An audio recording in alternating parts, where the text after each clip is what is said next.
In a world shaped by conflict headlines from Eastern Europe to the Middle East, the question remains, what actually stops war?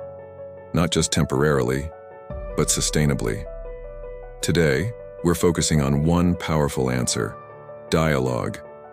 Dialogue isn't weakness, it's strategy. It's how enemies become negotiators and how crises become solutions. And we've seen this work through institutions like the European Union. What began as a continent devastated by war is now one of the strongest examples of economic cooperation replacing conflict.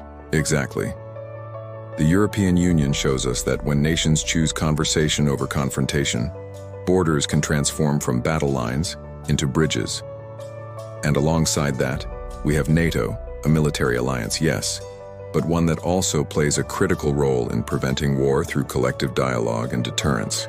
That's key. NATO isn't just about defense, it's about coordination, communication, and unity. When nations talk consistently, misunderstandings reduce, and escalation becomes less likely. But beyond politics and military alliances, there's another dimension we can't ignore: faith and moral leadership.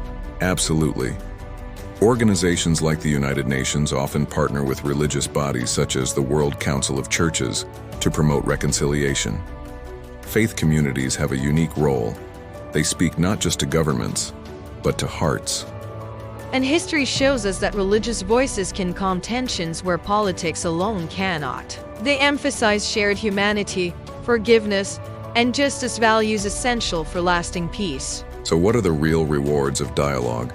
Stability, fewer wars, stronger economies, trust building, even among historic rivals, reduced military conflict, saving lives and resources, long-term peace structures, not just temporary ceasefires. And perhaps the greatest reward: hope. Dialogue reminds the world that conflict is not inevitable, that even in the darkest moments, there is always a path forward through listening, understanding, and cooperation. In a time where tensions rise globally, the message is clear. When nations speak, wars can pause. When people listen, peace can grow. This is Global Peace Broadcast, reminding you that the future isn't written by conflict, but by conversation. Peace begins with dialogue.